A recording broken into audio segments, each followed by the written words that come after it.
반갑습니다.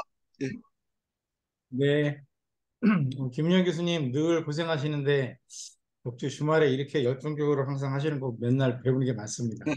감사합니다.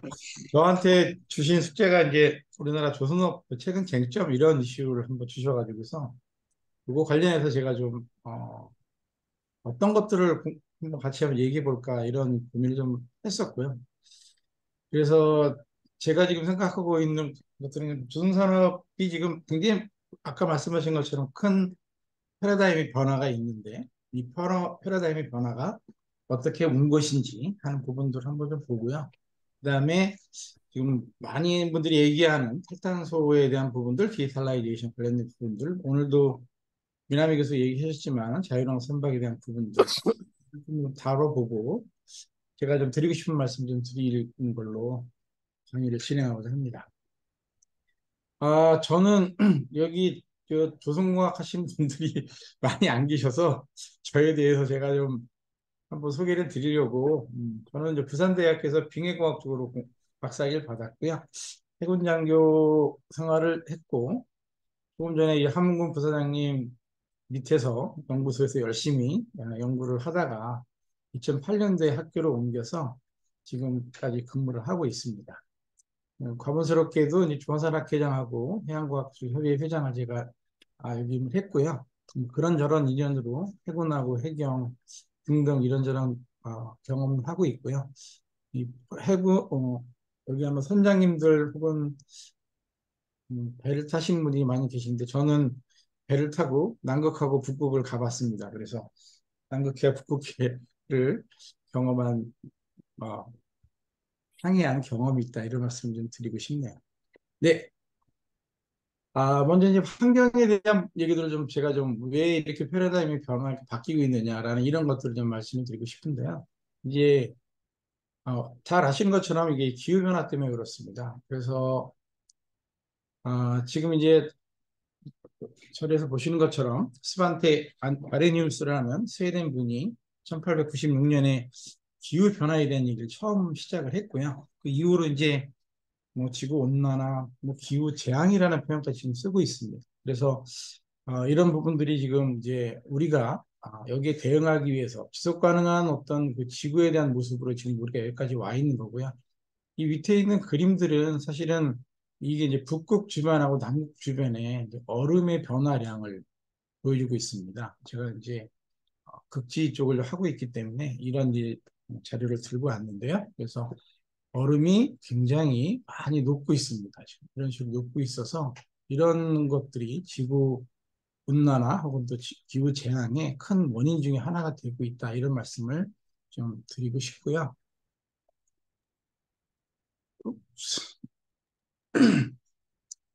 이제 어차피 많은 분들이 죄송합니다.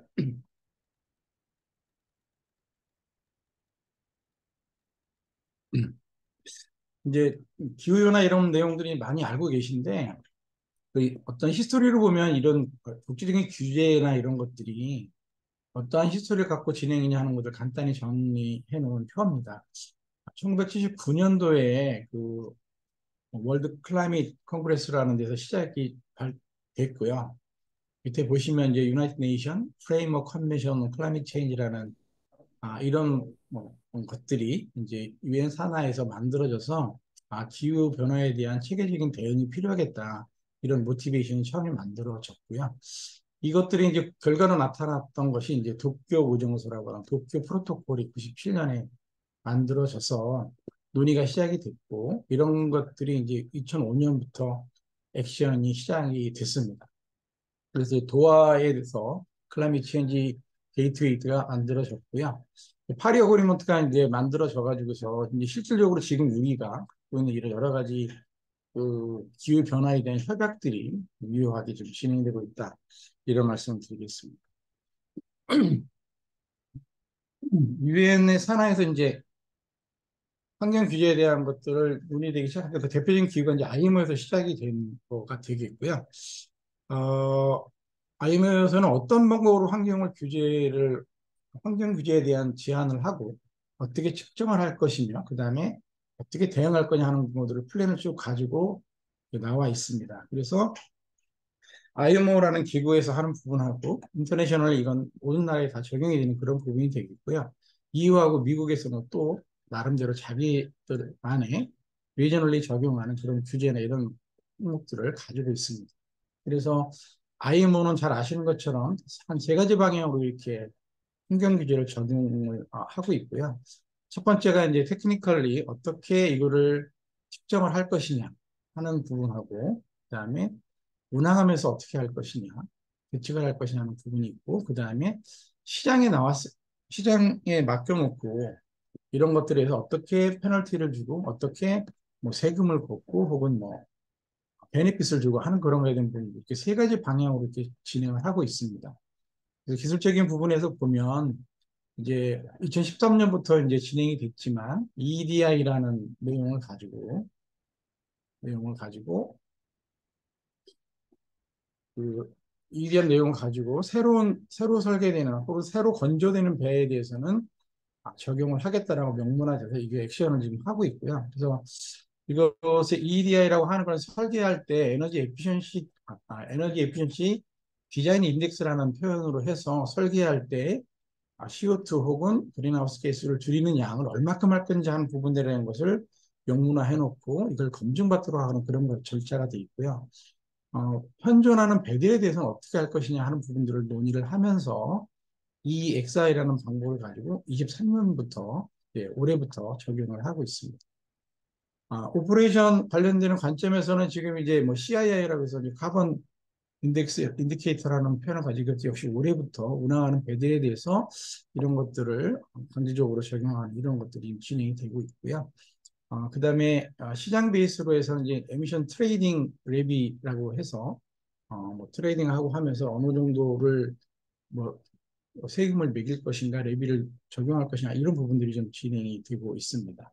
그래서 국제적인 환경 자체가 이렇게 배를 운항하면서 여러 가지 방법을 통해서 너희들이 그린하우스 가스 배출하는 양을 줄여야만 된다라는 것을 이렇게 명문하고 있기 때문에 해운 회사에서는 배를 운항하면서 이런 걸 지켜야만 되는 그런 상황이 되어 있고요. 조선소에서는 또 거기에 걸맞는 선박을 만들기 위해서 기술적인 개발들을 많이 하고 있는 이런 내용으로 이해하시면 될 것 같습니다. 밑에 있는 부분들은 좀 생략하고 시간 관계상 넘어가도록 하겠습니다. 이제 타임라인으로 쭉 이제 보고 계신데요. 이제 2008년도에 10억 톤이 이제 해운 쪽에서 배출한 이제 CO2 양이 되는데 이걸 이제 기준으로 모든 게 진행이 되고 있습니다. 그래서 IMO에서는 이제 CO2 같은 온실가스는 어떻게 줄일 것인지, 그래서 질소산화물은 또 어떻게 줄일 것인지, 황산화물, 그다음에 선박 평형수에 대한 것들은 어떻게 관리할 것이냐는 부분들을 쭉 타임라인을 가지고 정리를 해놓고 있습니다. 그래서 온실가스를 줄이기 위해서 과거 한 10년 동안 굉장히 많은 노력을 해서 결국은 온실가스를 줄이는 것은 연료를 적게 쓰는 것이다. 그다음에 연료를 적게 쓰려고 하면은 배를 좀 성능을 개선하고 그다음에 선박의 효율을 좋게 하고 소위 이제 에너지 세이빙 디바이스라고 하는 배의 효율을 좋게 하는 그런 쪽을 개발하는 데 굉장히 소요돼서 많은 노력을 기울였습니다. 그리고 이제 질소산화물 줄이는 것들도 결국은 엔진이나 이런 부분에서 어떻게 이노베이션을 해서 질소산화물 줄일 것이냐라는 문제에 있어서 뭐 MEGI 엔진이라든지 XTF 이런 엔진들을 개발하는 이런 데 많은 노력을 경주로 했고요.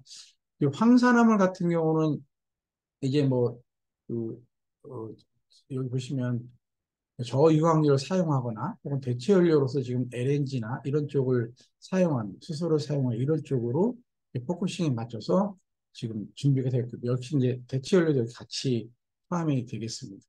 선박 평형수는 이제 19년 9월부터 시작해서 의무 장착되는 것들이 이제 법제화돼 있고요. 말씀드린 것처럼 이제 과거 10년 동안 연비를 향상하고 녹소에 대한 배출량을 줄이고 속수에 대한 배출량을 줄이고 한 것까지가 지금까지 했던 거라고 하면 이제 지금부터는 이제 이제 디젤 연료나 이런 것들은 이제 사실은 이제 못 쓰게 하려는 것이 기본적인 목표고 지금 유럽이나 이런 데는 자동차용으로도 35년 기준으로 해서는 디젤 엔진을 생산을 못하도록 법으로 규제화했고요. 대신에 뭐 디젤이나 이런 것들은 좀 사용할 수 있도록 해놓은 상황입니다. 나중에 뒤에 좀 더 구체적으로 말씀드리도록 하고요. 이제 그러다 보니까 지금 이제 나온 것들이 이제 대체 연료라는 부분이 굉장히 많이 나와 있습니다. 그래서 LNG라든지 뭐 바이오 디젤, 암모니아, 수소 이런 여러 가지 것들에 대한 아, 온실가스 저감하기 위한 대체 연료에 대한 얘기들이 굉장히 많이 진행이 되고 있고요. 2050년에는 이제 탄소 중립 뭐 이렇게 하겠다라고 해서 다른 것들은 다 배출하는 것이 스톱이 되고 내연기관도 퇴출이 되는 이런 형태로 지금 IMO의 환경 규제에 대한 타임라인이 진행되고 있다고 보시면 될 것 같습니다.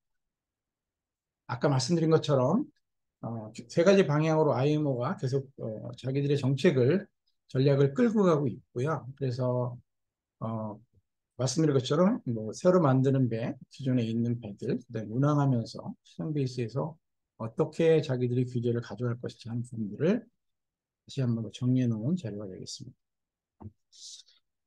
네, 뭐 마폴에 대한 이제 잘 아신 것처럼 이제 NX 이제 6에서 챕터 이제 4에 대해서 내용들이 쭉 있고요. 그래서 뭐 배를 깨끗이 뭐 청소하고 관리하고 해서 쓰라는 것부터 시작해서 굉장히 다양한 전략들이 쭉 이렇게 나와 있습니다.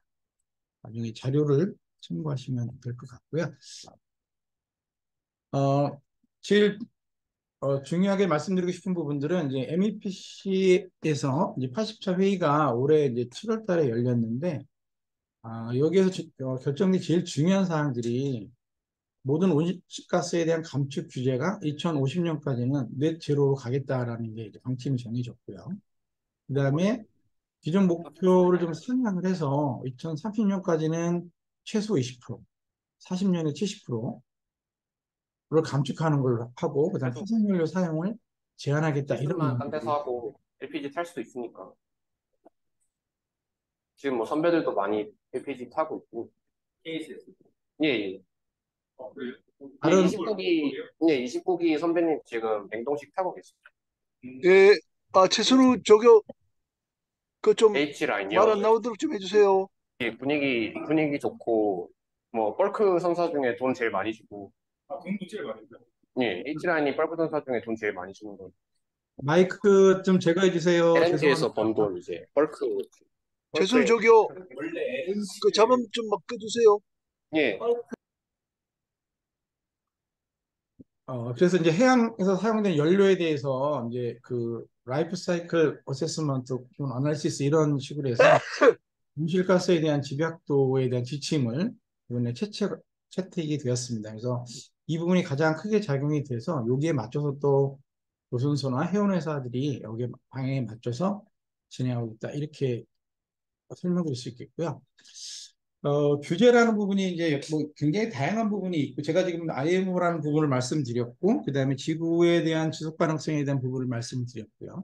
그 다음에 이런 것들이 기술이 녹아들어서 항만에 대한 부분들까지도 같이 나와 있습니다. 이 부산 항만공사 분들 발표도 하셨기 때문에 간단히만 제가 좀 언급을 하면, 이제 계략적인 조감도가 이렇게 돼 있습니다. 그래서 이제 여기 보시면 AMP라고 돼 있죠. 그래서 이 인천이나 부산에 있는 경우에 메이저 항구에 대해서는 마린 파워에 대해서 알터네티브 퓨어를 사용하는 것들에 대한 얘기들이 언급이 됐고요. 그 다음에 ECA라고 설퍼 ECA라고 해서 황을 사용하는 구역을 정해놓는데 그를 0.1%까지 주요 항구에 대해서는 세팅을 하는 것들이 논의가 되고요. 그 다음에 LNG 벙커링하고 키 테크놀로지에 관련돼서 이게 운항하는 어떤 시스템이나 이런 것들에 관련된 부분. 사실은 잘 아시는 것처럼 어떤 배가 들어왔을 때 내가 어떤 연료를 사용하냐에 따라서 그런 것들이 항만의 인프라로 갖춰져 있어야 되고 그런 것들이 잘 되느냐 하는 것들에 대한 논의들도 진행이 되고 있고요. 그다음에 인프라스트럭처를 뭐 주요 항구에 대해서는 25년까지 구축하겠다라는 언급이 되고 있고요. 그래서 지금 벙커링 선박이 한 척이 지금 LNG 벙커링 선박이 지금 건조가 되어 있습니다. 그다음에 제로 카본십하고 이제 커뮤니케이션 커머셜라이제이션에 관련된 부분들이 이제 30년까지 아마 논의가 될 거고요. 그 이후에는 이제 카본 프리 혹은 넷제로 이런 부분들이 다 활용이 되는 이런 하나의 로드맵 자체가 지금 이제 우리가 가야 될 기술의 방향, 조선이나 해운이 어떤 쪽에 포커싱을 해서 해야 되는 부분하고 같이 물려서 들어가는 거라고 생각을 합니다. 그래서 이런 부분들도 제가 여러분들한테 정보 공유 차원에서 말씀을 좀 드리고요. 그러한 이제 주변의 환경 규제들이 굉장히 많은데 환경 규제나 혹은 우리가 꼭 해야만 되는 지구를 보존하기 위해서 어떠한 것들을 해야 돼 이런 것들이 많이 이제 대두가 되고 있는데 그런 것들이 환경적인 거로 나와 있을 때 글로벌리 우리가 어떤 것들이 지금 조선 쪽에 관계된 사람들이 관심을 갖고 있냐 하는 부분들을 좀 정리해 놓은 표라고 보시면 되겠습니다. 제가 이제 첫 번째로 말씀드리고 싶은 부분이 이제 디지털라이제이션입니다. 디지털 퉁이라고 표현하는 이런 쪽 부분이 되겠습니다. 이게 잠시 후에 상세하게 좀 설명을 드리도록 하고요. 그다음에 이제 디카보나이제이션 관련해서 대체 연료에 대한 인터넷 퓨얼에 대한 얘기도 지금 굉장히 많이 논의가 되고 있고 연구도 굉장히 많이 진행되고 있습니다. 아까 그 미나미 교수님이 좀 얘기하셨는데 오토노머스십 외에도 그린십, 스마트십 뭐 정의가 조금씩 다르긴 합니다만 같은 테두리에 놓고서 제가 조금 설명을 드리도록 하고요. 스마트 하버나 벙커링은 아까 대략적으로 보여드린 거 외에 이제 다른 분이 또 더 많이 하실 것 같아서 이 부분은 좀 덜 다루도록 하고요. 조금 전에 미나미 교수 얘기한 것처럼 지금 이렇게 디지털라이제이션 포함한 오토노머스 베셀 이런 모든 것들이 사실은 룰앤 레귤레이션하고 법이 같이 가야 된다고 저 늘 생각하고 있고요. 이런 것들이 뭐가 먼저냐 이런 거 따질 것 없이 서로가 머리를 맞대고 어떠한 것이 가장 합리적인가를 솔루션을 찾아내는 그런 과정이 정말 필요하다 이런 생각을 하고 있습니다. 디지털 트윈 관련된 부분을 좀 먼저 말씀을 드리면 여러분이 잘 아시는 것처럼 실제에 있는 공간과 가상에 있는 공간이 IoT, 인터넷 오브 싱스라고 하는 사물끼리의 데이터 정보에 대한 공유를 통해서 구현되는 이런 것들이죠. 여러분들이 이제 이것도 이제 조선 쪽에도 굉장히 많이 와 있고요. 여러분이 이제 이건 롤스로이스에서 만든 영상인데 이제 간단히 잠깐 보시면 이해가 가실 거라고 생각이 됩니다.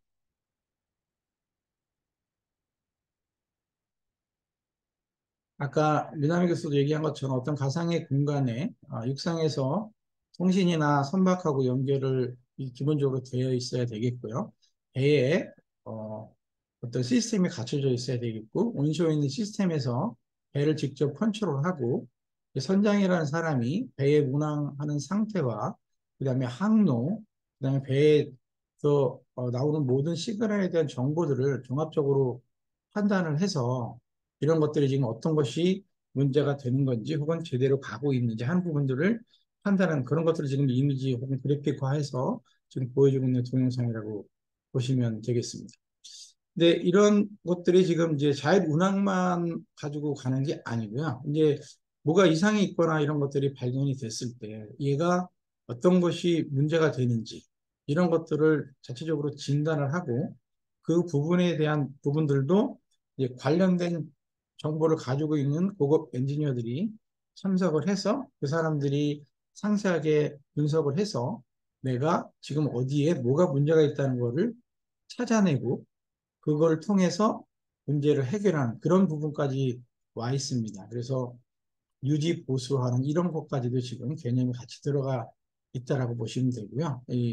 아까 설명드린 것처럼 내가 어디가 문제가 있다라고 했을 때 이런 부분들에 대해서 내가 그 문제되는 부분을 찾아내고 그 녀석에 대해서 상세한 도면과 정보 이런 거를 검토를 해서 그걸 가지고서 얘가 뭐가 문제다 하는 거를 솔루션을 주는 이런 개념이라고 보시면 될 것 같습니다.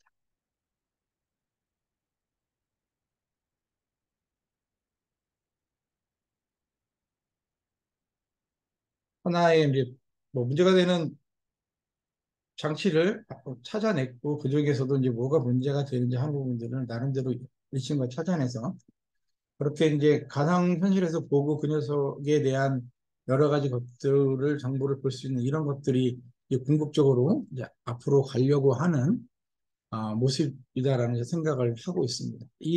여기에 이제 제일 중요한 게 저는 이 캐드나 혹은 이 도면화 작업하는 거라고 생각을 합니다. 근데 아쉽게도 우리나라 아직까지도 설계하는데 외국산 툴을 쓰고 있고 이런 사실 현실이긴 한데 그런 부분에서 또 좀 우리가 좀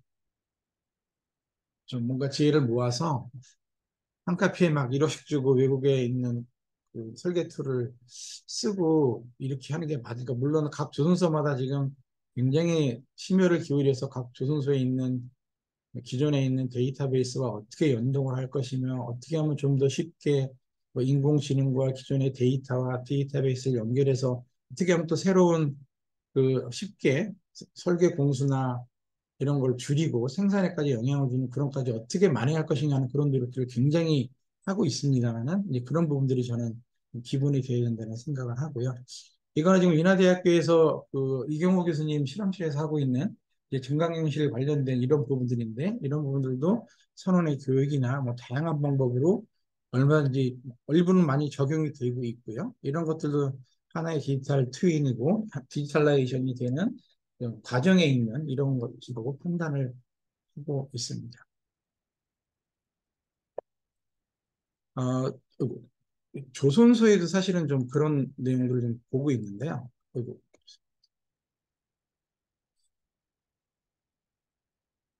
이게 이제 생산 현장에서도 이제 우리가 만들려고 하는 블록이 있으면 그 블록에 대해서 설계가 다 돼 있고 하기 때문에 실제 만들어진 블록이 그 사양대로 만들어졌는지 하는 부분들을 이렇게 카메라나 영상이나 소프트웨어나 이런 뭐 태블릿 하나 들고 가서 사진 찍어서 비교 검색하는 이런 걸 통해서도 간단하게 보고 쉽게 시간을 덜 들이기도 이 녀석이 제대로 만들었냐 하는 것들을 확인하는 이런 기술도 지금 조선소에서 진행이 되고 있습니다. 뭐 많이 아마 발전이 됐을 거라고 보고요. 뭐 요즘 성급에서 검사하는 부분이라든지 뭐 컴사나 이런 데서 전부 다 원격으로 하고 하는 그런 부분까지도 디지털라이제이션이 많이 와 있다 이런 말씀을 드리고 싶습니다.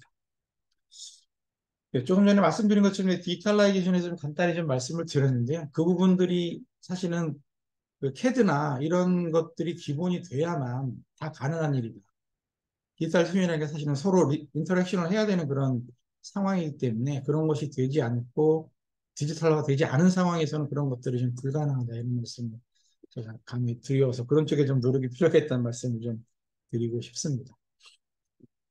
대체 연료에 대한 부분을 제가 좀 설명을 드리려고 하는데요. 이 해운에 계신 분들이 사실은 저희 조선하시는 분들이나 다 같이 고민인 것 같아요. 어떤 게 정말 좋은 미래 연료가 될 것이냐. 그것이 되기 위해서는 어떻게 하면 좋겠느냐. 이런 것들에 대한 사실은 어떤 솔루션이 아직도 못 찾고 있는 건데 그게 왜 그러는 건지 그다음에 각각에 대해서 어떤 것들을 포커싱해서 보면 좋을지 하는 부분들을 제가 좀 설명을 드리고자 합니다. 이제 대체연료라고 하는 부분은 크게 이제 세 가지 정도의 카테고리를 이렇게 나눌 수가 있습니다. 그래서 제일 먼저 나오는 게 저탄소에 대한 부분이어서 기존에 있는 선박용의 경유, 중유, MGO나 HFO 등에 비해서 이산화탄소 배출이 상대적으로 적은 그런 연료를 이야기를 하고요. 지금 요즘 많이 각광받고 있는 LNG 연료, LPG, 메탄 여기까지가 지금 저탄소 배출 연료로 정의가 되고요. 무탄소 배출 연료는 말 그대로 탄소가 포함되어 있지 않은 겁니다. 제로 카본입니다. 그래서 연소 과정에서 이산화탄소가 전혀 발생하지 않는 그런 연료를 얘기하고요. 수소나 암모니아 이런 연료들이 이제 무탄소 연료라고 보시면 되겠고요. 탄소 중립 연료라고 하는 이제 카본 뉴트럴 퓨얼이라고 하는 부분들은 어떤 개념이냐 하면 연소 과정에서 이산화탄소가 발생을 하긴 합니다. 그런데 여기서 연소를 하기 위해서 사용하는 그 연료를 만드는 과정에서 대기 중에 이산화탄소를 많이 이렇게 포집을 해가지고서 전체적으로 그 사이클로 볼 때는 이산화탄소가 전혀 증가하지 않는 이미 이산화탄소를 포집했던 걸 다시 배출하는 거기 때문에 밖으로 나가면 대기적으로 나가서 하는 이산화탄소는 없다. 이런 개념으로 해서 이제 바이오 디젤이나 이퓨얼 이런 것들을 탄소 중립 연료다 이렇게 설명을 하고 있습니다.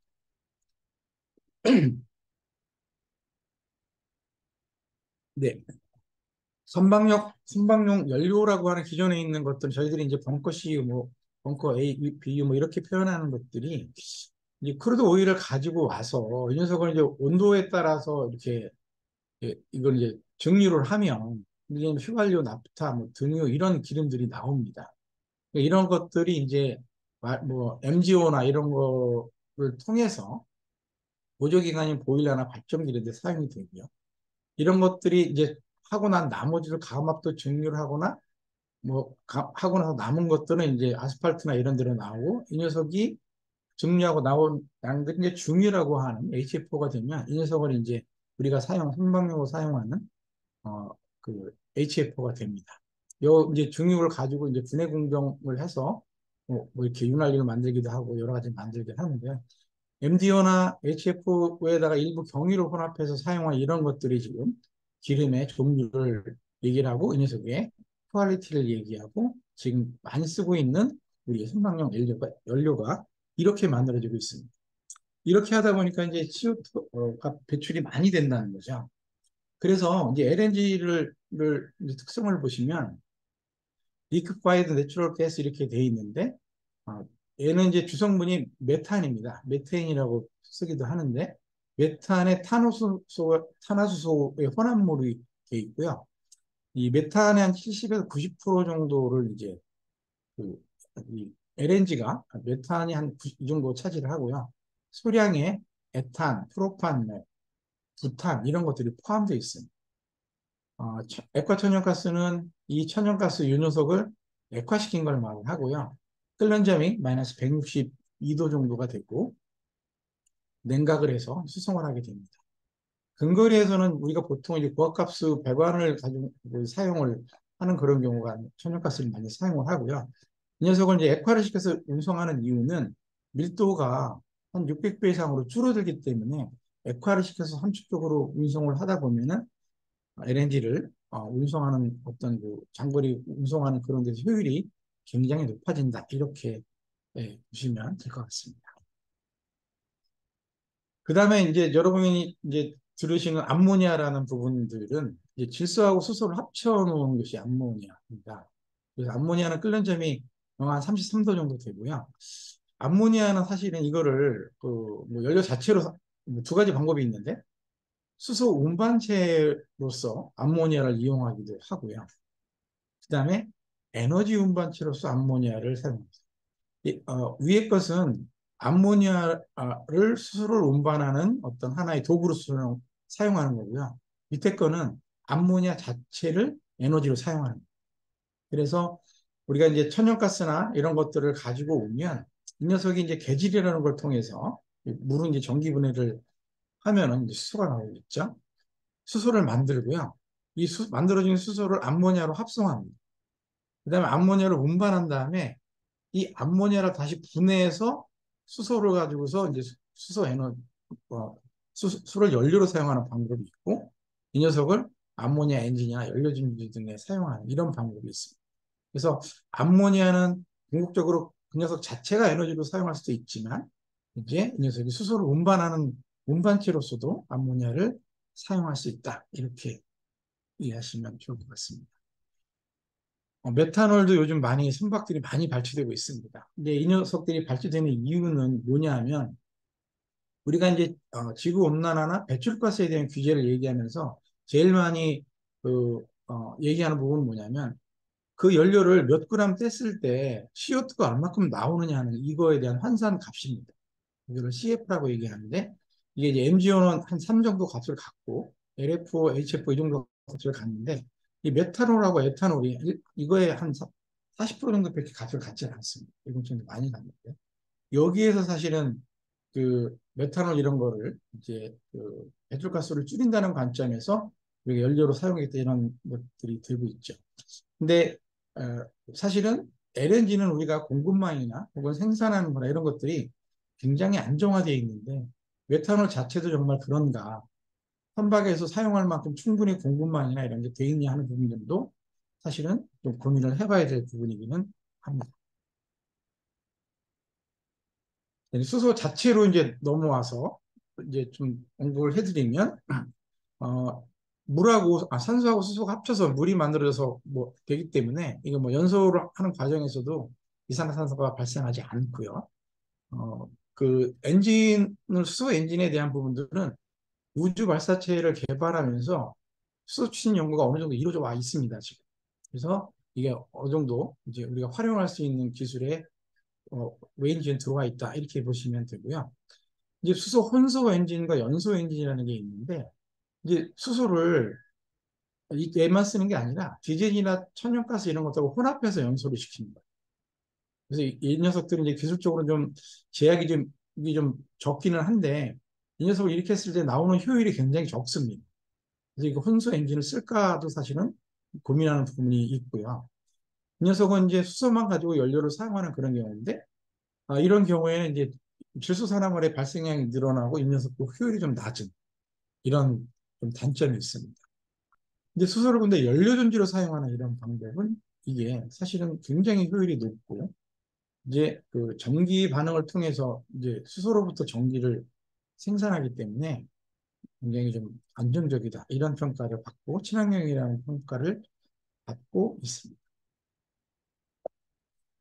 수소 자체는 사실은 이제 천연가스나 이런 것처럼 지구 내에서 그냥 그 자연 존재하는 물질이 아니고요. 이 화석연료로부터 사실은 만들어내야 돼요. 그래서 이 수소를 이제 생산하는 양을 보면 이제 천연가스나 기름이나 이런 거, 석탄 이런 걸 가지고 만들어내는 것들이 이제 대부분을 차지하고요. 사용하는 것도 역시 보시면 암모니아나 메탄 이런 데서 많이 사용을 하고 있다, 이렇게 보시면 될 것 같습니다. 네, 조금 내용이 많은데 열심히 빨리 해보겠습니다. 바이오 연료라고 하는 부분들은 뭐냐면, 아까도 조금 말씀을 드렸는데, 식물이나 동물 이런 데서 생물체가 성장을 하면서 이제 계속 이산화탄소를 흡수하지 않습니까? 탄소도 흡수하고. 그렇게 만들어지는 바이오매스, 여기 보시면 나무라든지 뭐, 그다음에 숯, 뭐 해쪽, 뭐 분뇨, 식용유, 음식물 쓰레기 이런 것들이 만들어지게 되는데, 이런 것들을 처리 공정을 통해서 합성 연료로 만들어질 수가 있다. 이렇게 해서 만들어지는 것들이 바이오 디젤과 바이오 에탄올 이런 걸 만들 수가 있습니다. 이런 연료를 사용할 때 미세먼지나 분진, 그다음 황 관련된 산화물, 질소 관련된 산화물 이런 것들이 화석연료에 비해서 굉장히 양이 줄어드는 것으로 지금 알려져 있고요. 그래서 바이오 연료를 선호하려고 하는 그런 일부 연구자들도 많이 있습니다. 근데 이걸 연소하면 이산화탄소가 이 녀석은 이제 아까 말씀드린 발생하긴 하는데 성장 과정에서 많이 흡수했기 때문에 이산화탄소 증가함으로 따지면 제로거나 혹은 마이너스가 될 수도 있다. 그래서 화두가 되고 있고요. IPCC에서 이제 탄소 중립 연료이긴 하나 전체 증감량이 정말 0인지 혹은 뭐 그 이하로 갈 수 있는지 하는 것들은 조금씩 의견의 차이가 있다, 이렇게 주장하는 분들도 있습니다. 네. 그 이제 이퓨얼이라고 하는 것은 이제 E는 이제 일렉트릭 퓨얼의 약자입니다. 그래서 이제 전기 연료인데요. 신재생 에너지를 통해서 얻어진 전기. 그러니까 태양광이 됐든 아니면 전기를 뭔가 신재생 에너지를 통해서 만드는 겁니다. 그런 다음에 이 녀석을 통해서 생성된 이 전기를 사용해서 그린 수소를 만들고, 그다음에 탄소 중립적으로 포집된 탄소를 합성해서 이제 석유화학 제품 대체 탄화수소를 일반적으로는 우리가 이퓨얼이다, 이렇게 얘기합니다. 그러니까 어차피 떼는 건 마찬가지인데 우리가 그 수소나 이런 걸 어떻게 만들어낼 거냐, 이런 거에 차이가 있습니다. 어, 이산화탄소가 발생하지 않는 신재생 에너지로 발전된 전기를 사용을 하는 것, 그 다음에 물을 전기분해해서 생산한 수소를 여기 RWGS라고 하는 것들은 리버스 워터 가스 시프트 반응이라고 하는 화학적인 용어들인데요. 이런 걸 통해서 이산화탄소와 반응시켜서 합성 가스를 만들고 이 녀석을 합성 탄화수소 혹은 이렇게 만들어진 이 녀석을 합성 탄화수소 혹은 알코올 뭐 이런 것으로 만들어서 사용할 수 있다. 이렇게 정리하고 있습니다.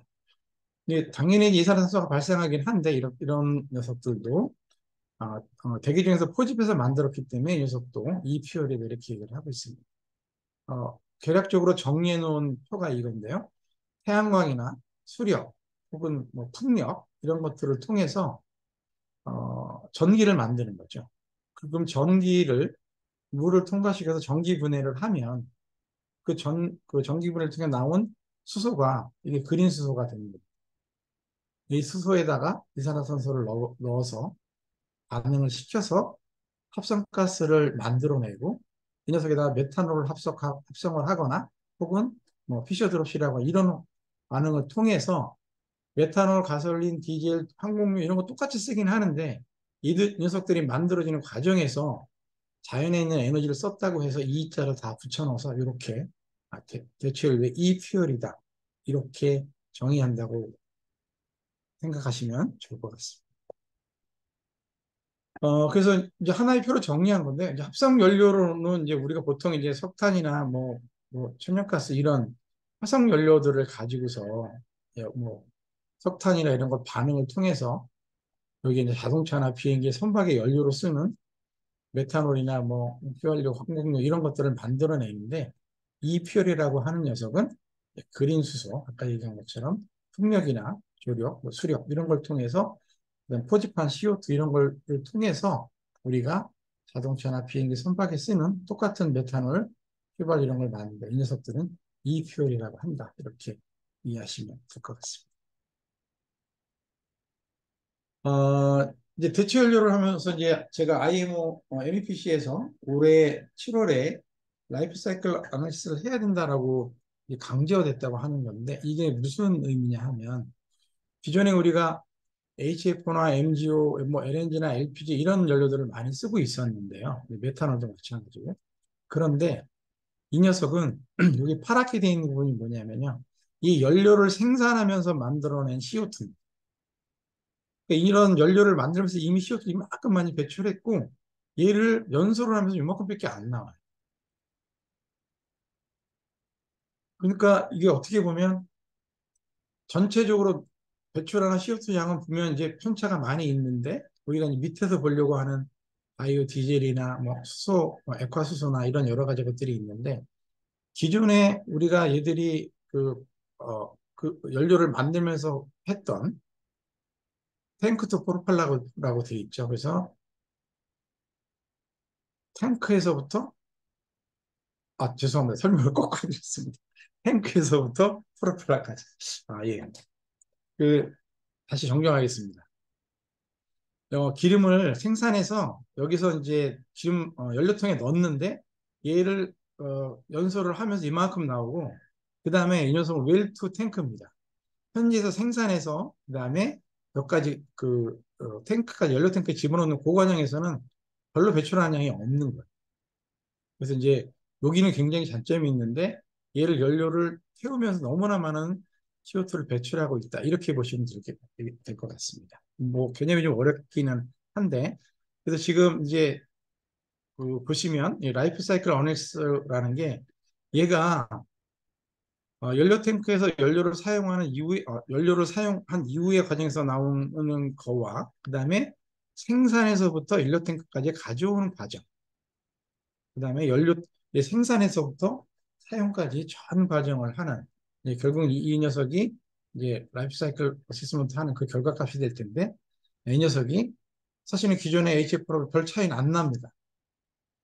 그런데 정작 선박에서 뗄 때는 굉장히 많은 CO2를 배출하기 때문에 이 녀석을 없애보자라는 게 지금 어떤 환경 규제나 지금 여러 가지 공학적인 기술적인 개발을 하고 있는 베이스다 이렇게 보시면 될 것 같습니다. 혼선을 드렸네요. 죄송합니다.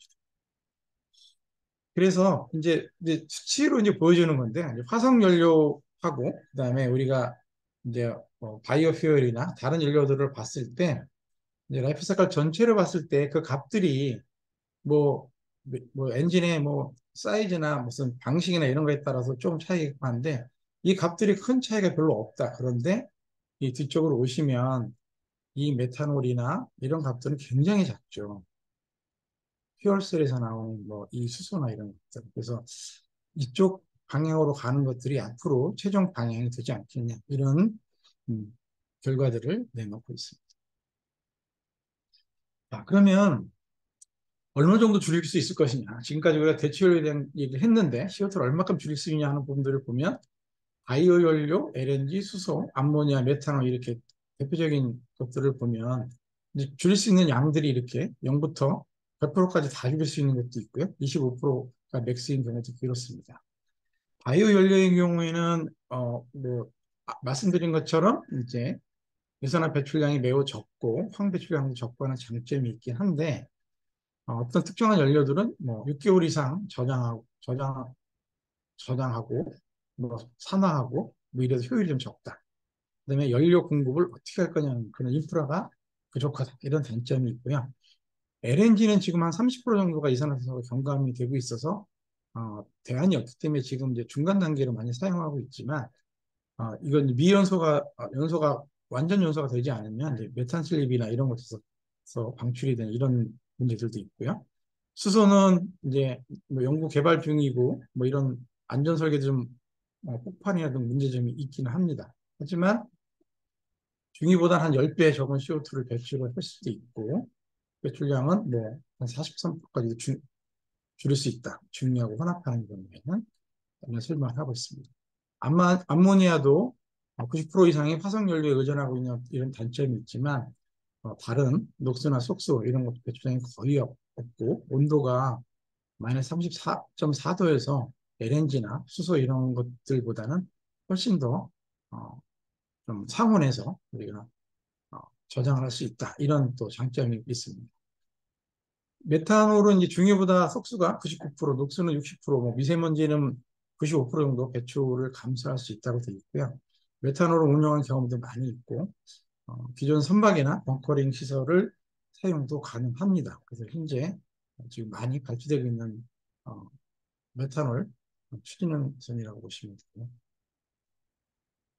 되고요. 이게 이제 요 부분도 좀 관심 있게 봐셔야 되는 부분이 뭐냐면 우리가 이제 MGO나 이런 거를 봤을 때 이 녀석이 1kg를 때웠을 때 얼마큼 에너지를 내느냐. 그다음에 단위 부피당 얘가 얼마만큼의 그 에너지를 낼 수 있느냐 하는 이런 부분에 있어서 MGO가 그렇게 나쁘지 않습니다.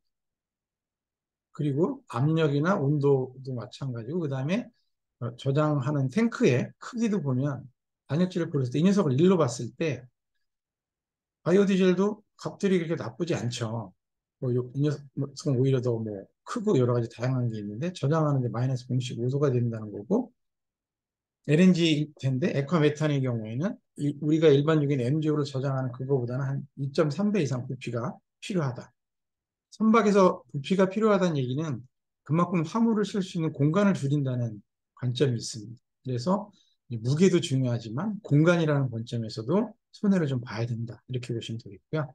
메탄올도 이제 이런 수치를 보이고 있고 액화 암모니아는 이거보다 훨씬 더 큰 부피를 요구를 합니다.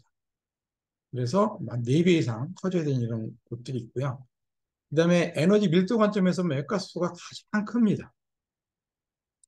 그리고 이제 저장 온도나 이런 것들이 있는데 이것을 이제 저장하는 그 연료 탱크나 혹은 뭐 이런 거를 생각을 하면 이 녀석은 이 녀석보다 한 거의 7.5배, 뭐 한 8배 이상 큰 공간이 단열 공간이 필요하다는 거죠. 이런 것 기술적인 문제를 어떻게 잘 줄일 것이냐 하는 것도 지금 조선을 하는 사람 입장에서는 굉장히 중요한 거고요.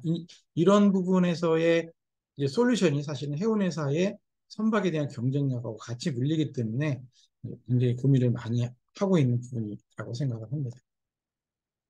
향후 이제 그래서 대체연료 부분들이 앞으로 그냥 2050년 되면은 기름하고 그다음에 LNG 쓰는 양, 그다음에 바이오 에너지, 그다음에 로우 카본 연료하고 전기를 사용하는 양이 이렇게 많은 변화가 있을 거다라는 예측을 내놓고 있습니다. 시간이 그래서 지금 이제 그린십이라고 하는 부분들은 사실은 이제 그 우리나라의 지금 친환경 선박법이 통과가 돼서 이제 그 녀석에 관련된 내용을 담고 있는 부분들이 됩니다. 그래서 그 녀석은 뭐냐면 친환경 선박이라는 것은 결국은 연료를 적게 써서 배출가스가 적게 나오는 선박 혹은 에미션이나 혹은 어, 해양에 투기되는 이런 것들을 형용수나 이런 것들을 어떻게 잘 조절해서 배출하는 양을 줄이는 이런 것들을 친환경 선박으로 정의를 하고 있고요. 그래서 이제 그린십이라고 하면 여러 가지 다양한 기술들이 이렇게 적용이 되고 있습니다. 그래서 뭐 선형부터 시작해서 태양열, 뭐 효율화하는 이런 여러 가지 기술들이 적용되고 있다라고 이해하시면 될 것 같고요. 그런 에너지 세이브 디바이스 관련된 굉장히 다양한 기술들이 개발이 됐고요. 여러분들 최근에 이제 보시면 에어 루브리케이션 시스템이나 해서 마찰량 줄이기 위한 이런 기술도 지금 개발이 돼서 적용이 되고 있습니다. 스마트 선박은 이제 뭐 변화하는 패러다임에 이제 거의 뭐 마지막 단계에 와 있는 거라고 보시면 되는데요. 이제 우리가 친환경 선박이 가고 지금 이제 자율주행 선박, 무인 선박이 오는 그 과정에서 IoT나 이런 것들 접목돼서 스스로 판단하고 사실은 자율운항이나 스마트로 가려고 하는 제일 큰 이유는 자동차도 그렇고 모든 사고의 원인은 사람에 의해서 발생하는 이유가 가장 크다. 그래서 그거를 AI나 이런 판단을 통해서 많은 데이터를 집어넣어서 그런 것들에 대한 판단에 대한 기준을 정립하고 그 기준을 통해서 그 사고를 예방할 수 있도록 하겠다. 이런 개념들이 들어가 있거든요. 그런 것들을 만들기 위해서 어떠한 다양한 디지털적인 혹은 뭐 다른 통신이나 혹은 이런 기술들이 어떻게 접목될 것이냐 이런 거로 보시면 되겠고요. 이 패러다임의 하나의 변화의 축에 있다 이렇게 보시면 될 것 같습니다. 뭐 아시는 것처럼 아까 자율주행 선박의 개념도 일부 들어갔고요. 효율적으로 에너지를 어떻게 관리하고 쓸 것이냐, 원격으로 유지보수도 하겠다, 안전에 대한 진단이나 또 같이 하겠다, 뭐 지능적으로 충돌 방지나 아까 말씀드린 그런 것들도 같이 하겠다라는 부분들이 스마트십에 대한 핵심 기능이라고 보시면 되겠고요. 아까 그 자율주행 선박에 대해서 많이 논의가 됐는데 우리나라도 지금 이제 잘 아시는 것처럼 그 개발 사업이 국가 R&D로 산업과학 해수부 주관으로 추진이 되고 있습니다. 여기 홈페이지가 보면 카스 프로젝트 .org라고 되어 있는데요. 여러분이 보시면 굉장히 다양한 정보들을 보실 수가 있고요.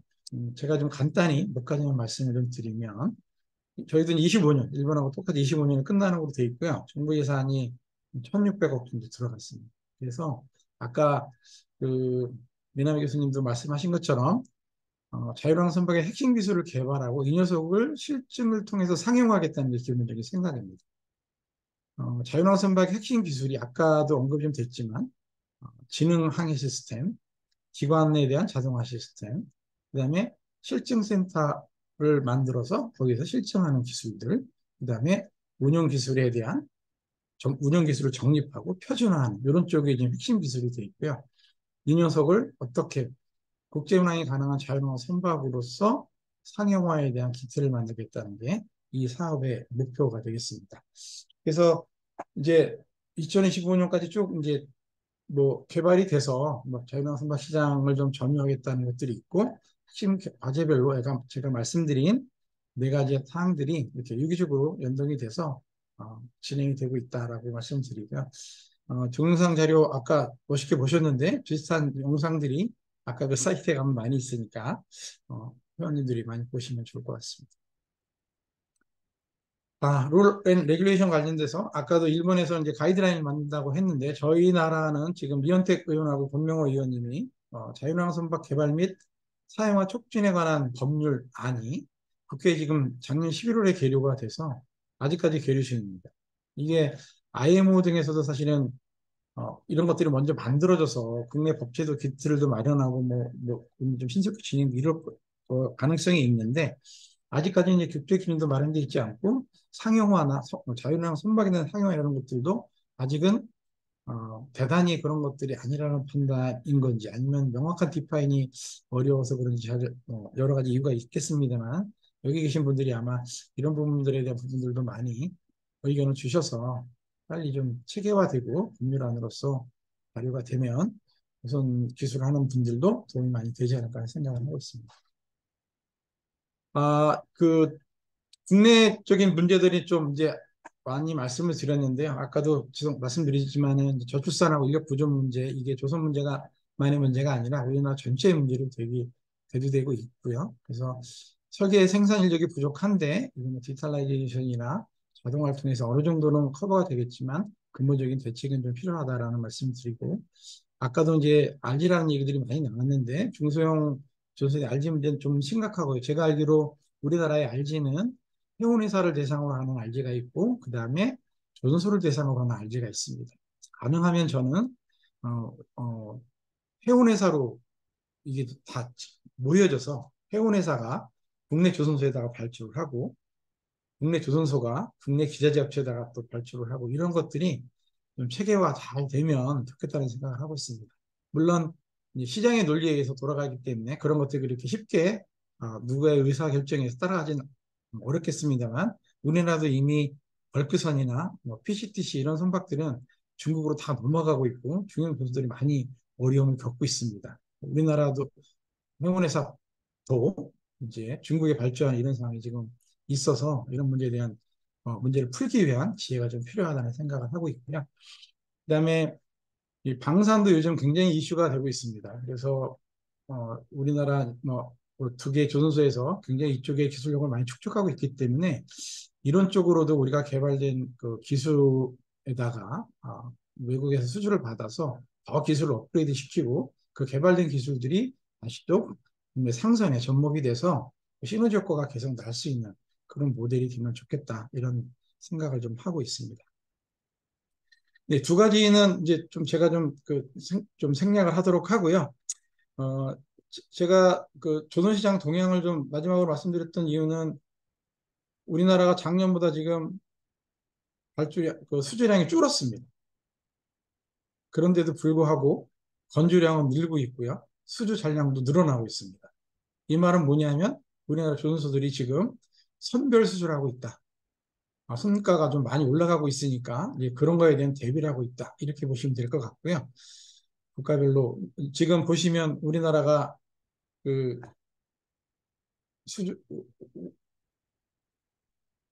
우리나라가 이제 중국 대비해서 상당히 포션이 이제 점점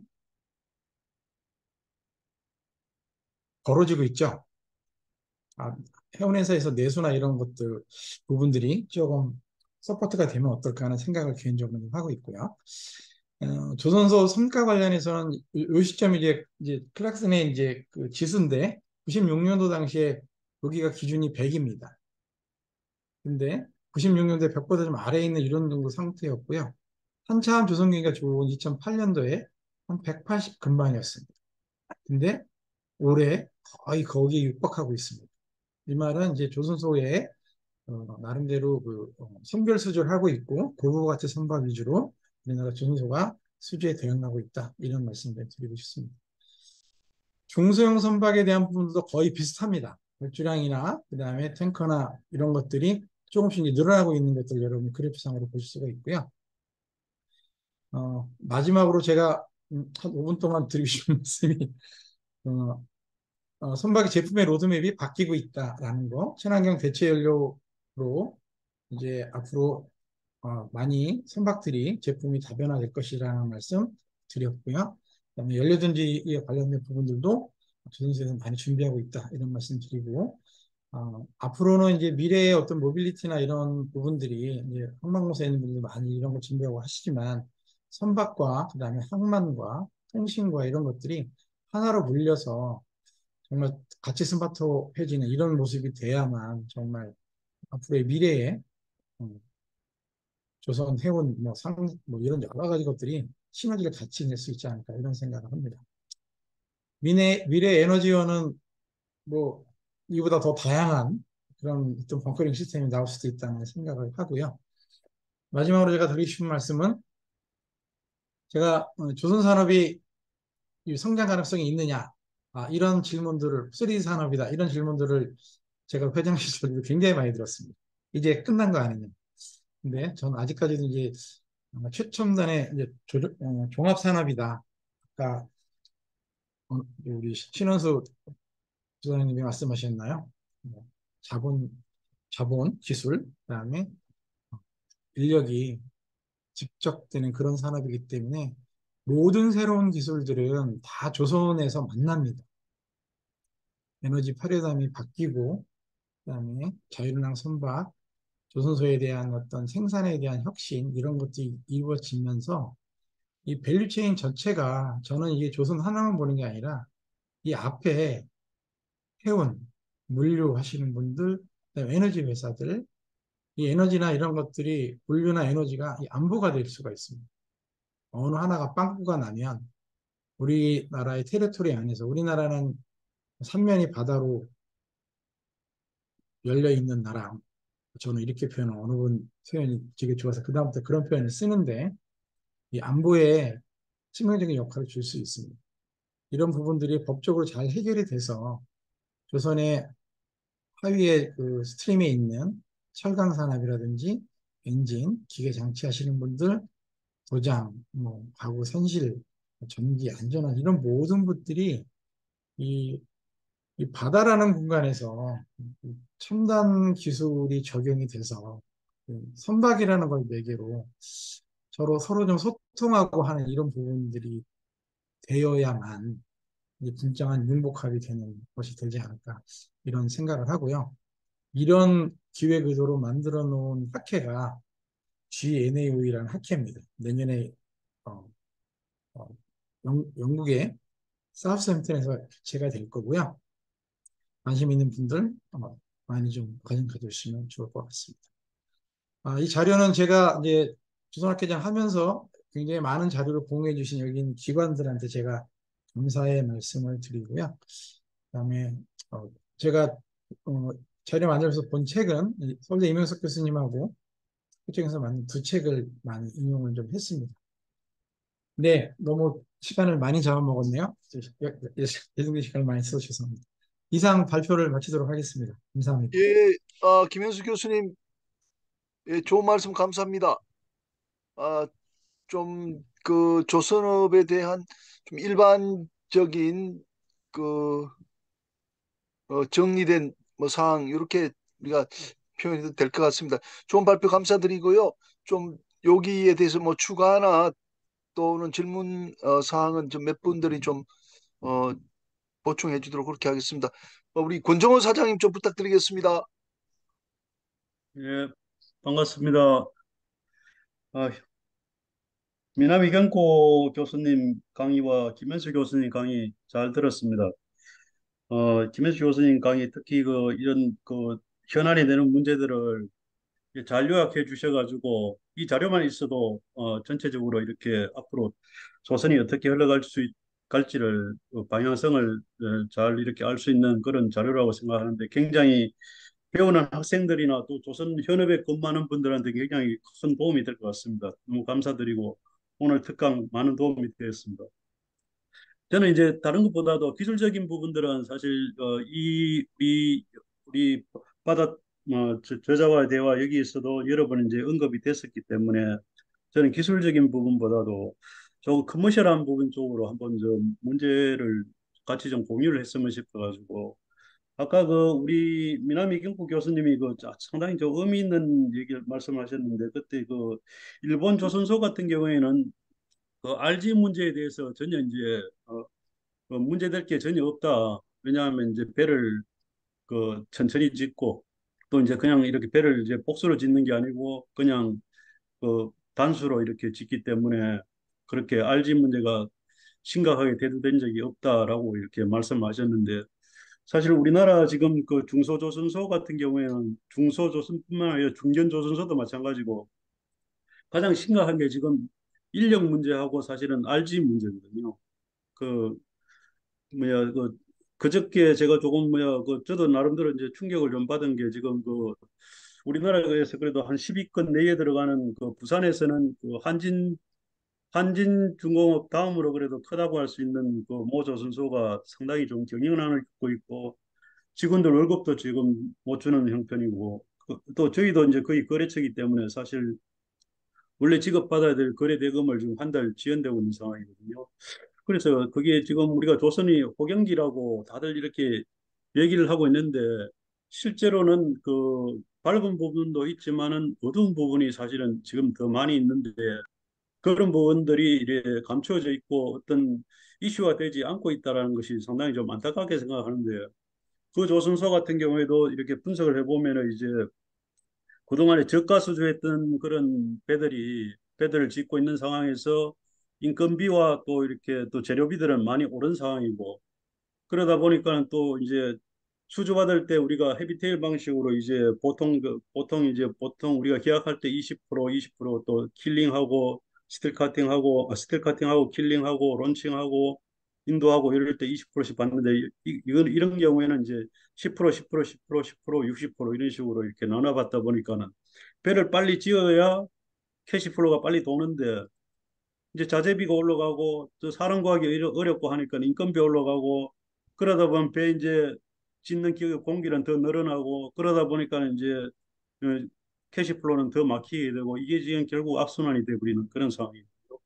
그래서 이런 부분들을 정부가 좀 물론 뭐 저 개인 기업이 물론 개인 기업이 풀어가야죠. 모든 문제는 이제 기업이 그게 사활을 걸고 풀어가야 되는데 이런 경우에는 이제 좀 어느 정도 정부가 좀 여기에서 어 도움을 주면은 요 단계만 넘어서면은 그 선박들이 좀 고가의 선박들이 들어오니까는 지금 성과들이 보면은 그 LNG 선박 같은 경우에도 불과 한 2년 전만 하더라도 약 한 그 170K 기준으로 해가지고 1억 8천 한 200만 불이었는데 지금 평균 성과가 2억 한 4,500만 불 되거든요.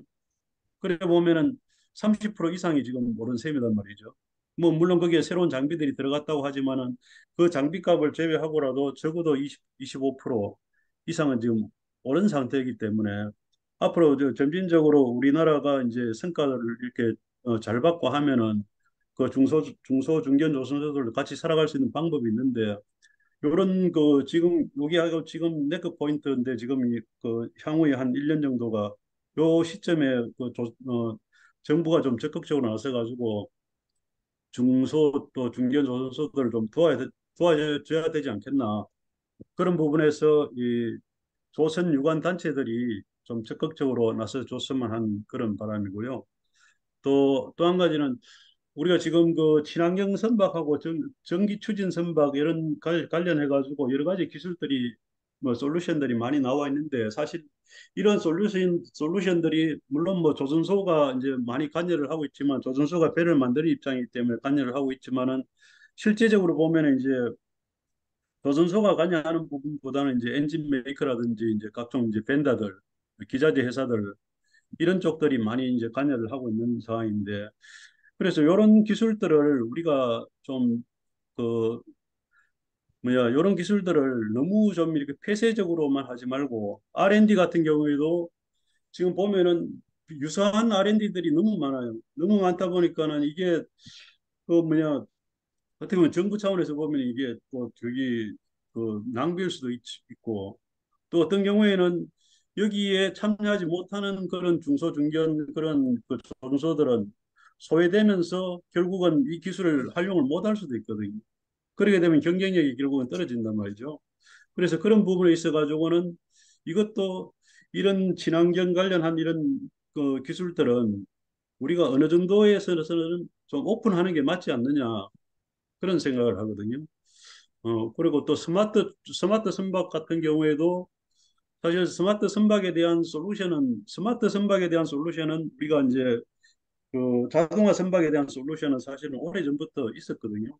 우리가 뭐 잘 아시겠지만 뭐 그 해저 3,000m 밑에서도 우리가 어 뭐야 리모트로 해가지고 나사를 쪼고 그게 저 볼팅장 거기서 우리가 배관을 설치하고 하는 그런 작업들은 이미 1960년도부터 우리가 해왔기 때문에 그런 부분에서 기술들은 상당히 좀 발달되어 있고 일반 선박에 있어가지고도 그 알파라는 그런 우리 레이더 어시스턴트 그런 시스템들이 이미 이제 90년도 초반부터 이미 거의 상용화가 되다시피 했기 때문에 상당히 좀 그런 부분은 되어 있는 상황인데 결국은 못 따라가는 게 법규거든요. 그죠? 법규가 이제 그걸 뒷받침이 안 되다 보니까는 최근에 보니까는 이제 뭐 전기 추진 선박 조그마한 거 하는데도 보니까는 외국에서 이미 개발된 기술을 가져와 가지고 우리가 하이브리드로 접목을 시키는데도 그거를 승인을 해줄 데가 없어요. KR도 그렇고 콤사도 그렇고 이걸 승인을 안 해주다 보니까 계속 배가 지연이 된 거예요. 몇 년 동안. 그죠? 그래서 그런 어떻게 보면은 이제 뭐 우리가 KR이나 이런 데도 개발들을 많이 하고 있지만은 또 정부 차원에서 그런 부분들도 교통질의를 좀 해줄 필요가 있다. 우리가 외국 거를 받아들일 건 그대로 받아들여 가지고 궁극적으로 우리는 하이브리드 선박을 만드는 데 포커스를 맞춰야지. 거기에 지금 우리가 그거를 승인 안 해준다고 해서 그거를 누가 대신 기술을 대체할 수 있는 기술을 개발할 수 있는 건 아니거든요. 그래서 그런 부분들을 좀 적극적으로 나서줬으면 좋겠다라는 생각입니다. 자, 이사님. 예. 아, 예, 예, 예. 아, 좋은 토론 감사드리고요. 예. 또 저기 권호인 대표님, 네.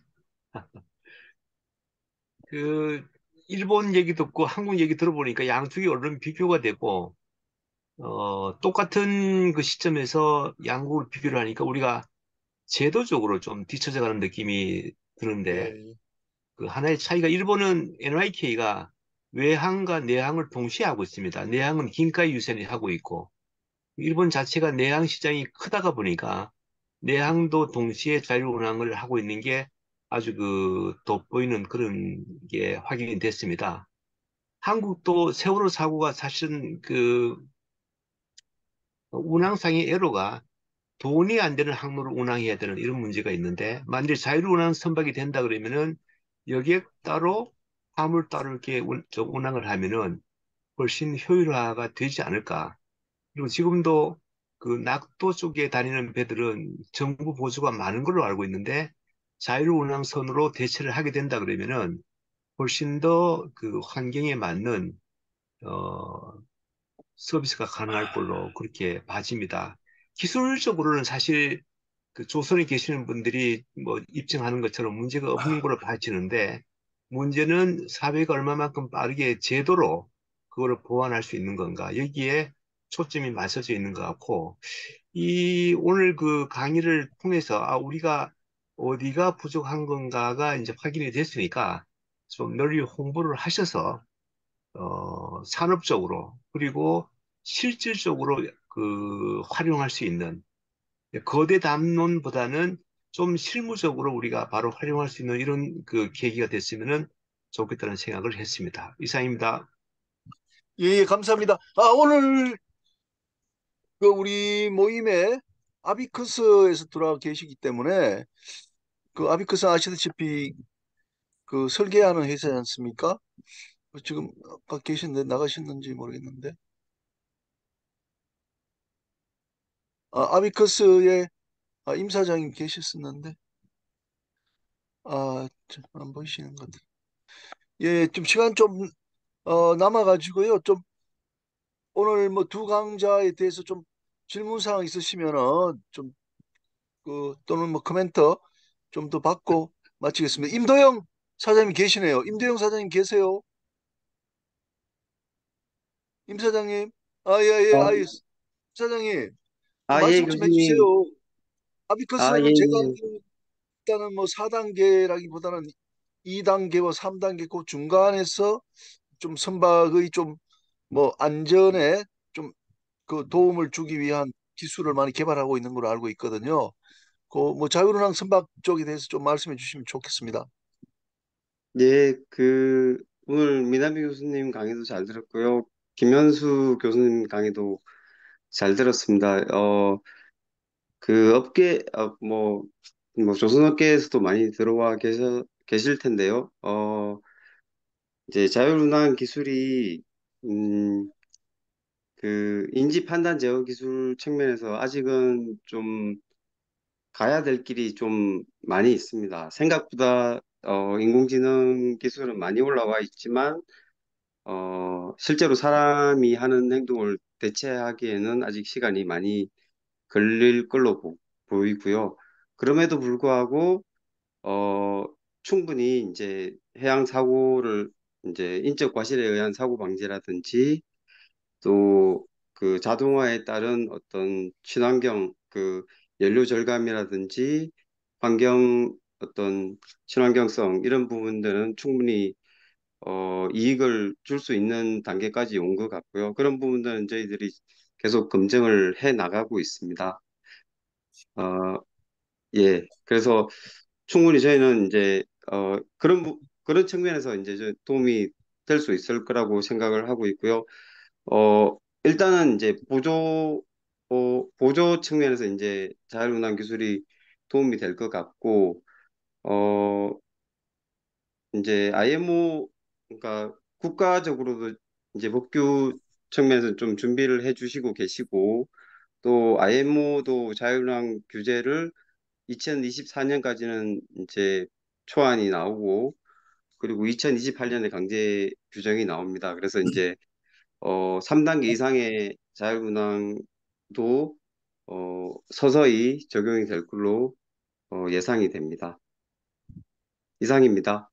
예, 예, 예, 예. 단계적인 적용을 말씀해 주셨습니다. 예, 또 말씀해 하실 분 있으시면 좀 말씀해 주시기 바라고요. 그 제가 예, 저기 예, 답변, 예, 교수님, 예, 네, 교수님. 권정호 우리 사장님 말씀하신 부분에 저도 굉장히 동의하는 부분이긴 한데 이 조선 단체가 좀 나서서 좀 알지 분야나 이런 거에 대해서 뭐 목소리를 내고 하는 부분 저도 정말 하고 싶었던 분야라고 하는데 결국은 그런 부분이 노동자들 혹은 뭐 그 선거나 투표나 뭐 이런 상황이 됐을 때 국회의원들을 동원하거나 뭐 이런 걸 통해서 법 조례를 만들어서 그런 어떤 펀딩을 하고 이런 것들이 돼야 되는데 이게 조선만 가지고는 제가 볼 때 쉽지 않았던 것 같아요. 뭐 결국은 논리가 개별 기업이 아까 말씀하신 것처럼 개별 기업의 문제인데 정부가 관여할 필요가 있는 이런 쪽이 있었던 것 같고요. 그게 중형 조선소만 아니라 대형 조선소도 똑같은 논리로 그렇게 많이 됐던 것 같고 그래서 좀 저는 그런 것들을 당연히 이제 그런 목소리 좀 내고 그다음에 RG가 지원이 되는 금액 자체가 좀 커지면 충분히 좀 더 좋겠다는 생각을 해서 정부의 그런 쪽에 예산 지원이나 혹은 그 민간 금융에서 들어온 이런 것들 좀 좋겠다는 생각을 좀 기본적으로 좀 하고 있습니다. 그래서 그 좀 그 또 하나는 이제 조선 쪽만이 아니라 이제 해운 하시는 분들하고 같이 또 목소리를 내서 그런 뭐 포럼이나 이런 걸 한번 하는 것도 좋겠다고 법 제도적으로 한번 왜 필요한지 하는 부분을 또 그 보완 좀 해달라, 펀딩을 좀 늘어달라 이런 얘기 좀 하면 좋겠다는 생각을 좀 하고 있고요. 그다음에 또 그 엔진 메이커나 이런 어떤 그 핵심 기술들이 결국은 유럽에 또 결국은 종속되고 뭐 이런 부분들이 있는데 저는 이제 임도영 그 대표님 얘기하시고 하신 그런 부분에서 자율주행 선박이나 이런 시스템들이 결국은 이 모습들이 앞으로의 조선소가 경기를 어차피 탈 수밖에 없는데 그럴 때 하나의 캐시카우가 될 수 있지 않을까. 고정적인 수입원이 되는 어떤 그런 것들, 기자재나 항해와 운항에 관련된 그런 것들을 더 고도화시켜서 판매하는 이런 것들도 한번 전략이 되지 않을까 이런 좀 생각을 좀 하고 있습니다. 그다음에 그 법규에 관련돼서는 저도 100% 동의하고요. 아까 뭐 임정 선생님도 얘기하셨지만 뭐 IMO도 그렇고 뭐 우리 KS도 그렇고 그다음에 이런 또 의제 표준화 이런 것들을 ISO까지 같이 하는 걸로 알고 있는데 그런 것들이 사실은 그 얘기하신 뭐 인지 판단에 대한 이런 것들에 대한 명문화나 이런 부분에 있는 분들이 같이 움직여 주시면 훨씬 더 좀 쉽게 가지 않을까 이런 생각이 들어서 의견으로 드려봅니다. 예, 이상입니다. 예, 예. 오늘 벌써 뭐 11시가 다 돼 가가지고 오늘 이걸로 좀 그걸 좀 마치도록 그렇게 하겠습니다. 오늘 일본의 그 미나미 겐코 그 교수가 원래 이제 법학 해상법 교수다 보니까 이제 법적인 이야기를 좀 많이 이제 하셨는데 사실 우리나라가 그 부분에서 많이 뒤떨어지고 있는 것 같아요. 우리가 뭐 정부가 뭐 가이드라인을 어떤 법학 교수를 통해 가지고 뭘 한다든지 우리 그런 거는 아직 없지 않습니까? 그리고 이제 책임 문제 같은 것도 오늘 이야기 많이 해주셨는데 우리나라도 좀 빨리 좀 따라가야 될 것 같고, 일본은 뭐 제가 느끼면은 그 이제 모든 선박에 대해서 이제 자유운항 선박을 동시에 연구하고 있다는 게 우리가 차이 나는 것 같아요. 우리나라의 하여간 결점은 수출 지향주의다 보니까 항상 외항 여기에 포커스를 맞춰 가지고 가고, 그다음에 뭐 내항이라든지 어선이 이건 뒤따라 이제 가게 되는데, 그런 데서 또 펑크가 나기도 하고 사고가 또 나기도 하고 이런 것들이 많은데, 일본은 참 동시에 간다는 게 상당히 좋은 것 같습니다. 아까 권호인 대표님도 그 점을 지적을 해주셨는데, 오늘 정말 좋은 그 시간이 됐던 것 같습니다. 우리보다 앞서가는 일본의 자유운항 선박, 그리고 또 조선소가 또 설계 회사를 따로 만들어 가지고 또 경쟁력을 갖추고 나간다는 그 두 가지 사실 크게 많이 배운 것 같습니다. 여러분 수고 많으셨고, 또 2주 뒤에 또 뵙도록 하고요. 그 오늘 내용은 또 정리해서 여러분들 잘 볼 수 있도록 하겠습니다. 수고하셨습니다. 예, 감사합니다. 고맙습니다. 예, 수고하셨습니다. 네. 수고하셨습니다. 네, 수고하셨습니다. 수고하셨습니다. 예, 수고하셨습니다. 수고하셨습니다. 감사합니다. 네, 미사일의 위력